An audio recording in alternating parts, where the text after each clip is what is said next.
Did you meet Madonna? I did meet Madonna once in my life, and she wasn't particularly friendly. Tell me that story. Susanna said, "We saw the eternal flame." And I said, "That's a title." Yeah. So I took out a legal pad and literally wrote all the words for the song in about 10 minutes. This is a Grammy of a song called Falling Into You for Celine Dion. We made a demo like a virgin, and we got it to Madonna, and she loved it. What matters most is that it was a mega hit, and it launched my songwriting career.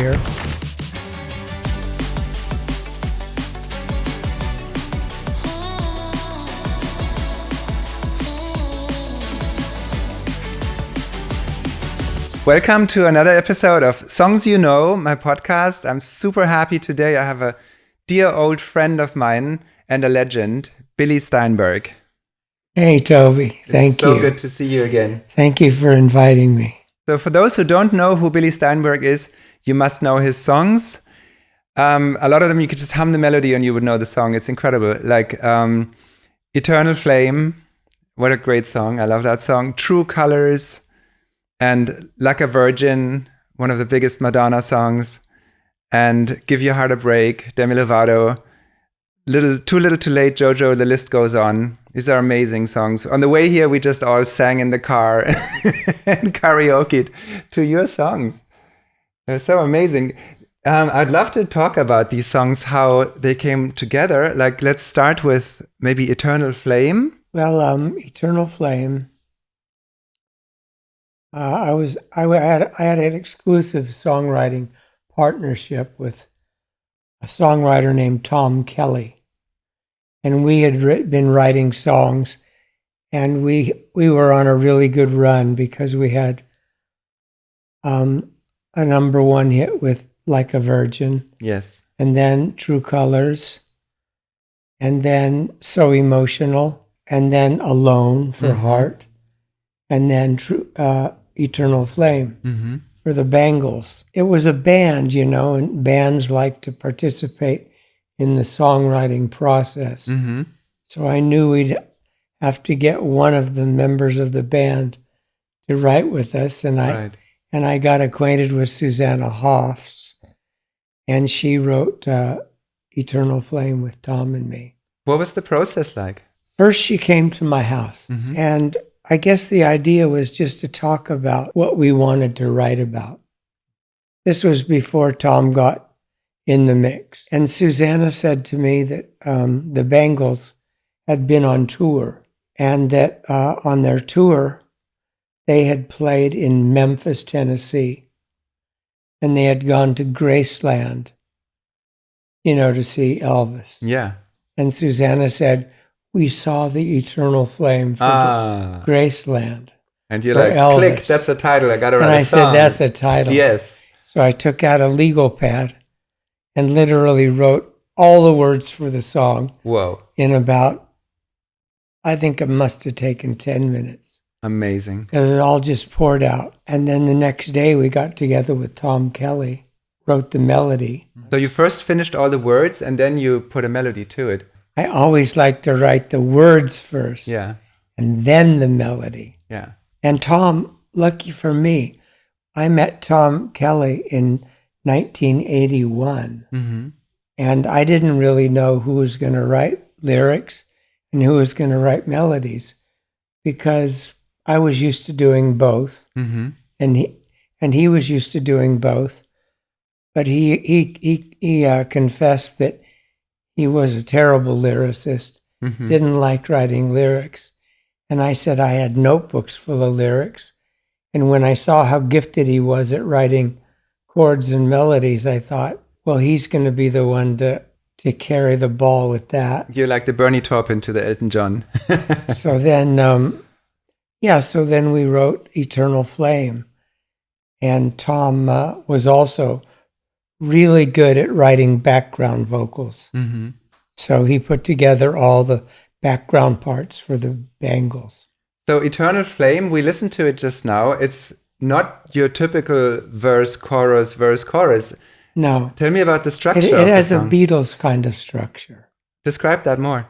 I would say it doesn't have a chorus. It has an extremely melodic verse. It has a second verse. and then it goes into a bridge. Like Yesterday from the Beatles. Well, so many Beatles songs like We Can Work It Out is that way too. We can work it out. Life is very short. True. And so many Beatles songs don't really have choruses. Mm-hmm. They just have really melodic verses. Yes. And so then with Eternal Flame, there's a brief guitar solo, and then we would repeat the bridge for the middle eight. Yeah,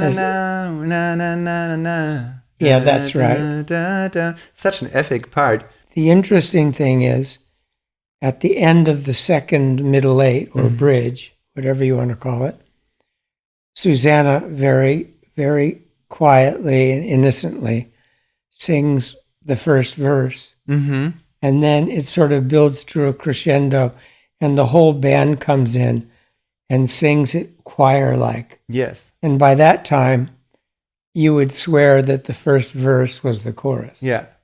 So it's kind of a mysterious structure, but one that worked.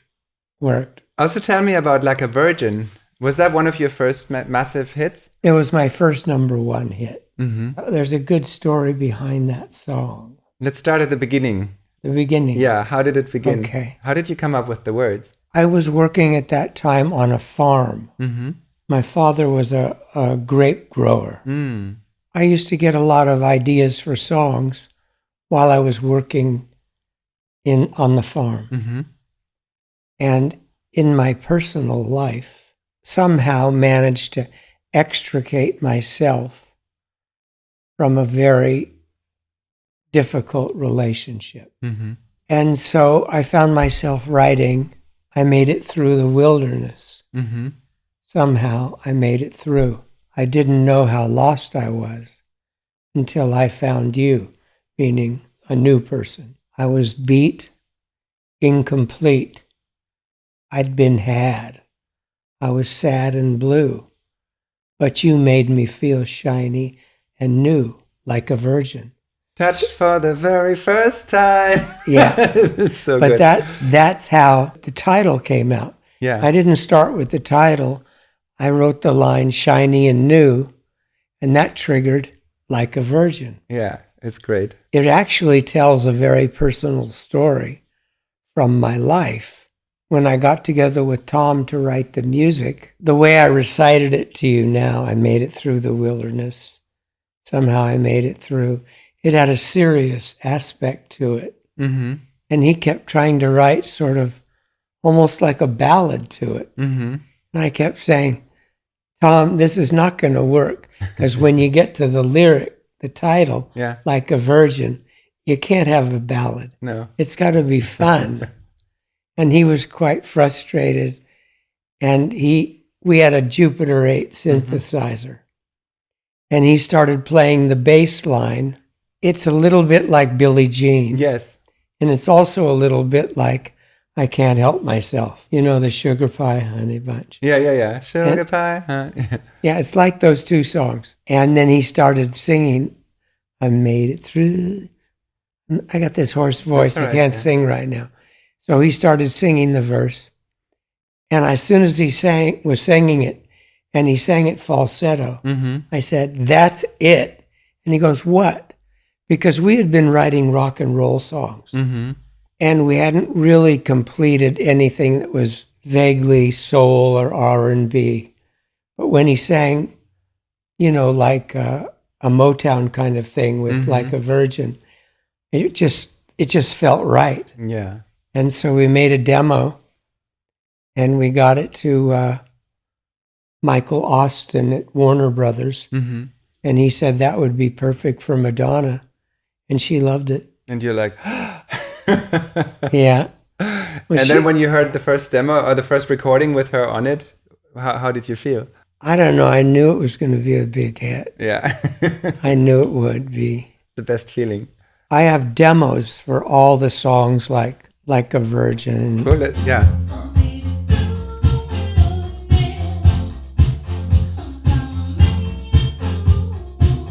And then, did you meet Madonna? I did meet Madonna once in my life, and she wasn't particularly friendly. Tell me that story. Madonna had a manager, a guy called Freddie DeMann, Mm-hmm. and it was his birthday party. And so Tom Kelly and I were outdoors at Freddie's house at the party. And we were talking to Stephen Bray. Uh-huh. And Stephen Bray had been Madonna's co-writer on the song Into the Groove. Mm-hmm. And when I saw Madonna walk out of the house, I thought, wow, this is a perfect opportunity to meet her. Yeah. Because we're here with Stephen. And she was with Warren Beatty. Mm-hmm. That was her boyfriend at the time. Mm-hmm. And they walked over to us. And Stephen said, Madonna, this is Tom Kelly and Billy Steinberg who wrote Like a Virgin. Mm-hmm. And Warren Beatty started to laugh because I think he must have thought, well, she must know us. If we wrote Like a Virgin, why are we getting introduced to her? Yeah. And I said to her, Madonna, I've wanted to meet you for so long. And she just said, well, now you did, and walked away. That is so cruel. So when we wrote, we had a song, Don't Hold Your Breath, that we wrote, and you told me that story back then. A year later, I was in the studio with Madonna for 5 weeks, and we worked on her Rebel Heart album. Yeah. And I spoke to her. I was sitting at the piano with her, and I said, Madonna, there is this writer, Billy Steinberg. He wrote one of your biggest hits, Like a Virgin, and he told me this very cruel story, and I recounted that story, and I said, look, I'm going to call Billy now and pass the phone to you, and you will apologize. And she was like, no, I'm not doing it. I was like, Madonna, come on, what's wrong? Do it. She refused. She did not want to. She was like, I don't know, there's a side in her that's very standoffish, and she enjoys to. It would have been funny if I'd have got that phone call. I know, but that would have been the right thing. Anyway, at the end of the day, what matters most is that it was a mega hit, and it launched my songwriting career, and Tom Kelly and I as hit songwriters, and it also established Madonna as a huge star. That's true, yeah. Another cool song of yours, Give Your Heart a Break, with Demi Lovato, has such a cool lyric in the chorus. You always have these amazing words. You're jumping around a lot. Yes, now we're going to a more recent song. More recent song, yeah. Yes. Well, Give Your Heart a Break. I have to admit, the chorus to that song was written by Josh Alexander. Josh is great, yeah. Yeah. And you guys, I mean, this speaks for you also. You have long-time collaborators. Like with Josh, you worked, 10 years, just the two of you? Yeah, I've really had 3 collaborators. And Rick Knowles? Rick Knowles, Josh Alexander, and first and foremost, Tom Kelly. That's incredible that you kind of marry one musical collaborator and you do everything with that person. I've been married 3 times. Yeah. You know what? I've been married 3 times as a songwriter and as a husband. 3 times as a husband too? Yeah. Oops. Yeah. I find that of all my songs, I think the one that has the most streams, the one that people seem to love the most, is Alone by Heart. I don't know why. How do I get you alone? Yeah. Yeah. It's a good thing that you can sing, because I can't sing today. But people love that song. Big song. Goes so the range of it, like so high, the vocal. Yeah. Incredible. Yeah. Hey guys, thank you so much for watching. We truly appreciate it. I'm excited to announce that we are launching a Patreon. This will be a place where you can find out about our upcoming guests, where you can get exclusive access to BTS footage, like for instance a walk through Greg Wells' studio. You can even submit your own questions that we're going to ask in the podcast. That's going to be so much fun. By joining this community, you can help tell the stories behind some of the biggest songs in music history. Thank you for your support. It really does mean everything, and I hope you enjoy the rest of the episode. Hope to see you there. Also, Whitney Houston, So Emotional, that was a big one of yours as well. Yeah. How did that come about? Well, that song is different from our other songs in one way. People often ask me, well, do you write songs for a certain artist? And I say, no, I really just like to try to write a song that's going to be a great song. Yeah. And then if it is a great song, we'll find a great artist to sing it. But with So Emotional, it was different because I was at Tom Kelly's house and we were writing, and we got a telephone call from Clive Davis. And Clive said, listen, guys, all I get for Whitney are ballads. I've got ballads coming out of my ears. I need a big up-tempo hit for Whitney.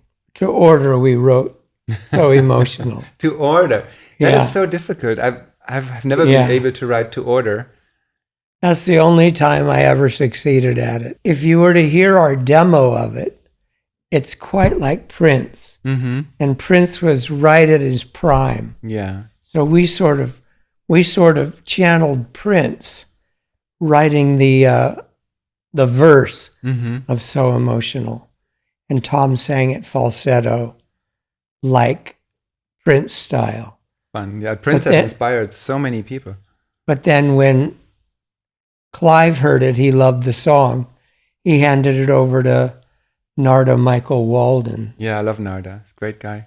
And he took all the Prince influence out of it. And he made it into a Whitney up-tempo. That's a great one. Did you get to meet Whitney? I met her briefly. You know those pre-Grammy parties that Clive has? Yeah.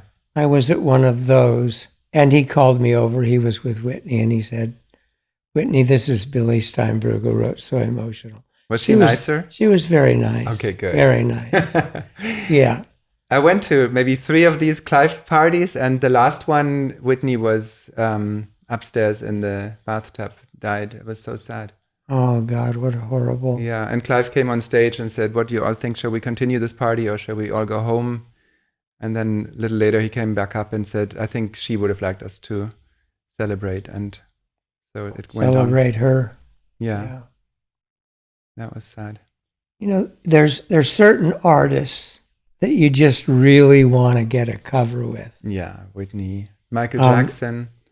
I really wanted to get a cut with Cyndi Lauper because she had just had Girls Just Want to Have Fun and Time After Time. And so we got True Colors tour. How did that get along, come about?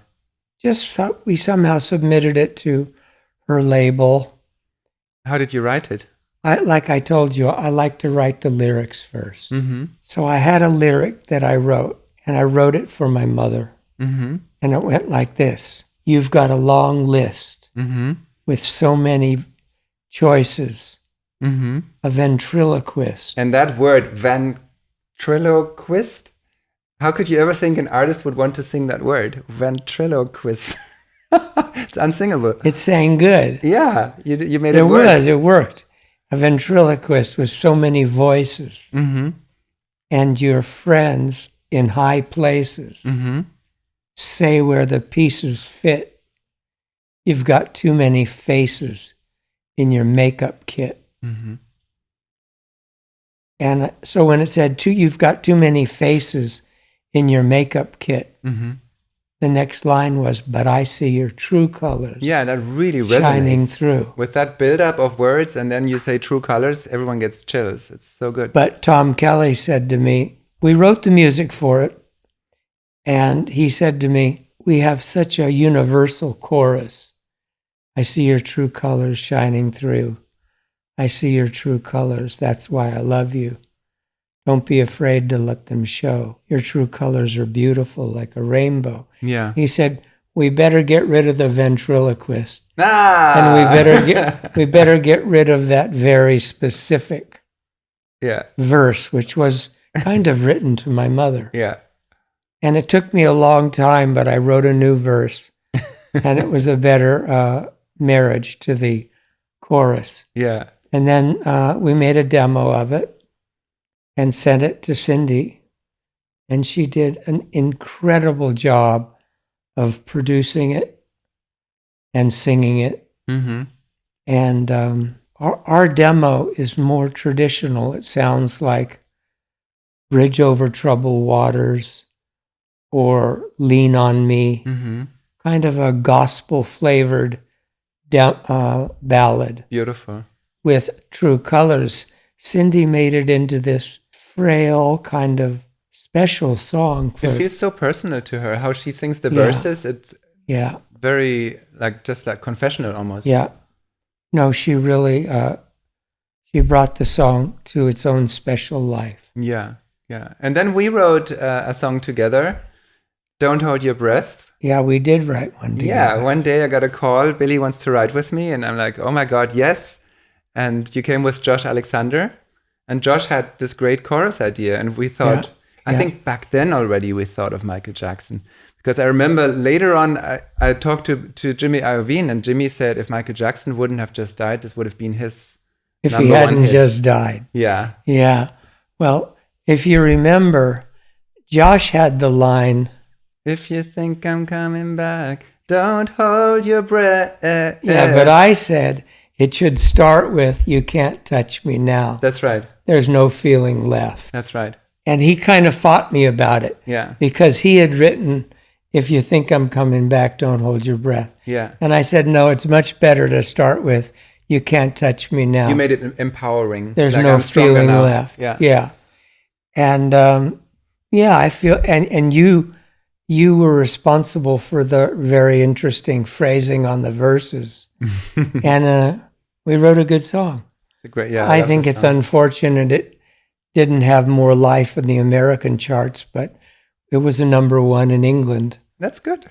Which is good. Yeah, I was very happy about it. I'm happy about it. Yeah. So let's do a thing. I tell you the decade and you tell me a song that comes to mind. That I wrote? No, just any song that comes to mind. Oh, okay. 70s? One of These Nights. I don't know that song. It's an Eagles song. 80s, Like a Virgin. Yeah, I would agree. 90s? 90s, I Touch Myself. Okay. That's another one of my songs. Yeah. I gotta promote my songs. How did you? No, I'm not going to ask that one. The 2000s? 2000s.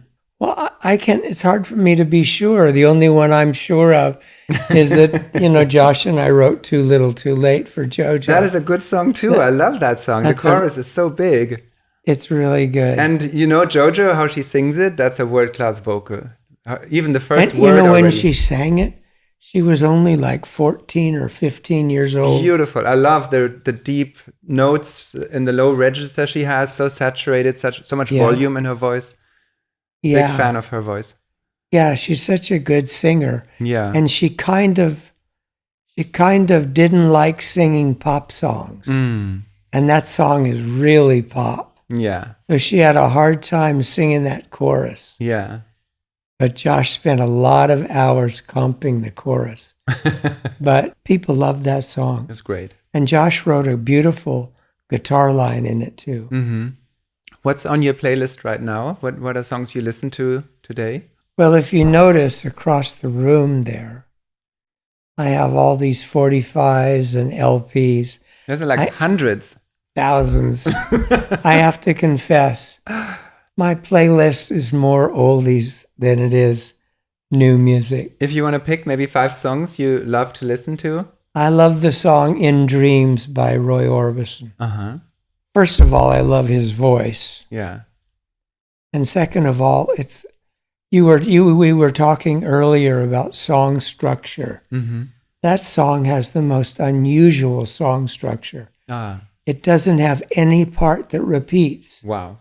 It starts and it builds up to this ending, and nothing ever happens twice. That's courageous. Yeah, really courageous. Another song I love is "Crying in the Rain," which is a song by the Everly Brothers, and it was written by Jerry Goffin and Carole King. Mm-hmm. So that's a song I love. I love the song "She Loves You" by the Beatles. Mm-hmm. She loves you, yeah. What a good song. And instantly gives you a good feeling when you think of the title. Yeah. They wrote They wrote some much more interesting songs, like A Day in the Life or Strawberry Fields Forever. But when I think of a song that really broke the Beatles, one of their early pop songs, it's She Loves You. Yeah, that's a good one. Could I have that guitar? So are you giving me a song quiz? Yes, I'm gonna give you just a few notes, and then you can guess it. And it's fun because then the audience can also guess.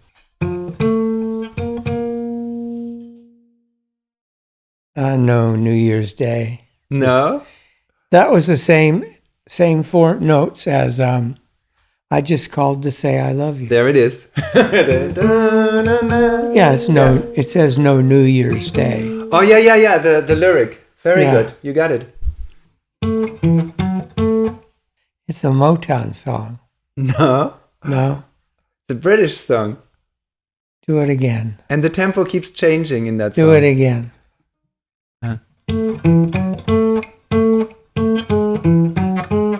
Oh, yeah. Come on, Eileen. Yay! That's another one of these unorthodox songs where the tempo goes faster and faster and faster. And come on. Well, it sounds like a pub song from an Irish bar. Mm-hmm.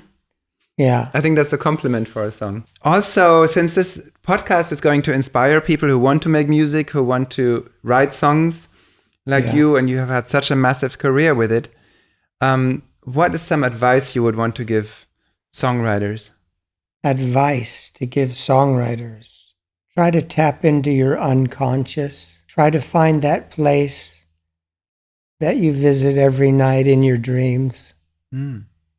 Find images and feelings that exist there, and don't imitate things that are already out on the radio. Write your own original lyrics and melodies. That's great. Very profound.